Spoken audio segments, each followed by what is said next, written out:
Hi, this is Ed Lasowski. I'd like to welcome you to week one of our course. We're going to cover two chapters this week. The first chapter provides a broad overview of the many different concepts of organizational behavior. Chapter two focuses on diversity and the many components that are interrelated with that term, which, while it may sound simple on surface, it's far more complex in practice.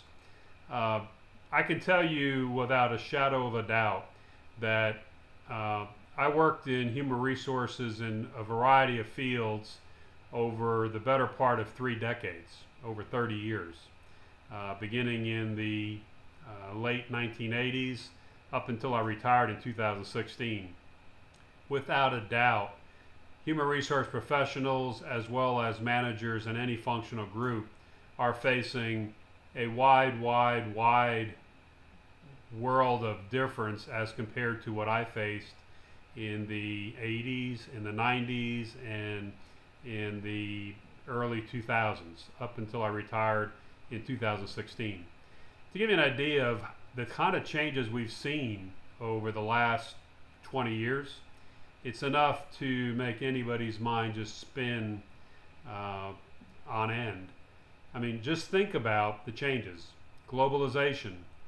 We've seen the advent of social media that is beyond anybody's wildest imagination. The electronic record keeping that we now have in place in many organizations. You know, HRIS systems that have huge databases measuring every possible metric you can imagine. A wide variety of cultural and societal norms that are each day challenging professionals in any organization, be it the United States or any country. The overall impact of interpersonal communication with all those changes going on, coupled with the rapid changes we're seeing in technology. I mean, think about it. You know, cell phones are no longer phones. Smartphones are basically handheld computers that provide a wealth of opportunity, but also a wealth of challenges to anybody in a managerial function. Every phone pretty much has the capability of taking pictures, videos that can be instantly uploaded within a matter of seconds to the World Wide Web, being available for anybody in the world to see. I mean, the concept of videos going viral in minutes is not news to any of you. The advent of artificial intelligence. It's rapidly gaining ground. It's rapidly becoming the norm in industry, and it's hard to even fathom how artificial intelligence will change our jobs over the course of the next decade. The different generations that are working now in facilities. While working with different generations is not new, the different tools and experiences and wealth of knowledge they bring is. Millennials working side by side with those in Gen X and baby boomers who have yet to exit the workforce can provide a host of challenges for anybody in a managerial capacity. That rapidly challenging aspects of diversity. It's far from many of the challenges I faced, be it gender-based or national origin, color, or religion.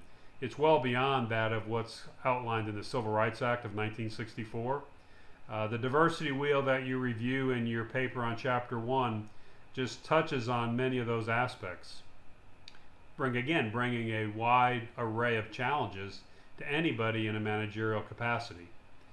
The changing laws, the changing norms we're seeing, and it's not just in the United States, it's any country across the globe, often results in conflict because we're no longer dealing with individuals just in the United States. If you're managing in an international corporation, you're dealing with laws and customs and norms in a host of different countries. Some quite different and varied from the ones we may be experiencing here in the United States. So, you know, as we cover these first two chapters, I challenge you to be thinking about not just the challenges we face today, but the challenges you'll be facing over the next several years. You know, a personal example. When I retired in 2016, Again, I was a executive with Johnson & Johnson, a subsidiary called Ethicon. It's the world's largest supplier of medical devices, both here in the U.S. as well as the world.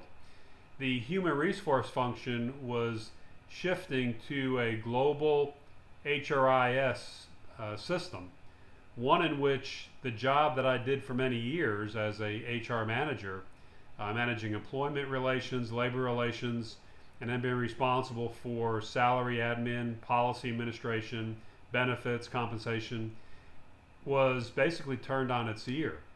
The world that I lived in and retired from in 2016 is drastically different today. Employees, if they have an employee relation issue, if managers have a concern, no longer just walk into the HR manager's office and resolve the issue. Now, employees in Johnson & Johnson, at any level of the organization, they need to first call a sector center, a 1-800 number. They create a case. That case is recorded at an offsite facility in this example, in the Philippines. An individual there records the case. If it's something they could readily resolve, then they do so over the phone or online by a chat. If they're not able to resolve it, it's then transferred to a regional facility. For the United States, that's Tampa. For Germany, it's a sector in Switzerland. And if it's in the Far East, it's in a sector in China. It's then tried to be resolved by a local expert, again, in the region. And then if it cannot be resolved, then it's transferred to what's called desk side. So when I retired, my job was bifurcated or split into two different functions. And there's two people now doing the work that I did, but in a drastically different way. And I can go on and on about how that change has drastically changed the overall field of human resources. And if you're thinking that our organization was on the cutting edge of bringing that in, you're wrong. We were several years behind the curve, and that's the process that we all experience when we say call in for customer service to an organization, or you're calling for information about your, say, benefit package. The world has changed, and the world of organizational behavior and how we lead in this new organization is rapidly changing as well. So again, chapter 1 and 2 just begin to touch on the many subjects we'll be covering in our course. Now, just on a more logistical basis, as you look at the syllabus for week 1, it's going to follow the standard format throughout the next several weeks. You have 2 chapters to read, again, chapter 1, chapter 2.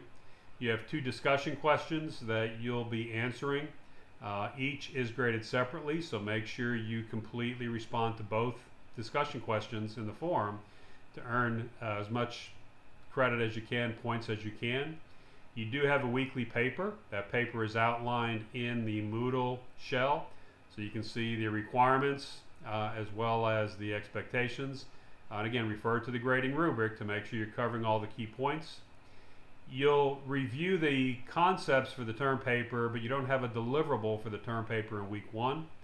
But I would definitely recommend you become very familiar with the structure of the paper, the focus of the paper.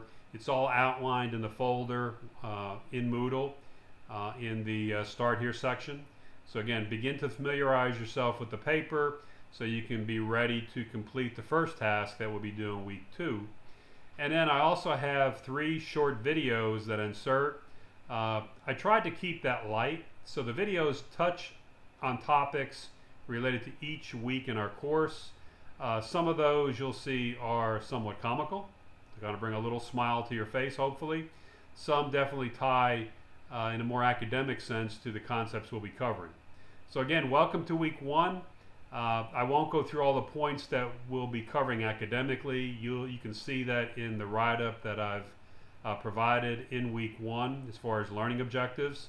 And then again, if you have any questions as we go through the week, feel free to drop me an email, or if you need more immediate attention, feel free to call my cell. Again, my preferred method of contact is email. That way I can pretty much access it and respond to you fairly quickly. And again, welcome to our class. I hope you enjoy week 1, and I'll see you in the classroom.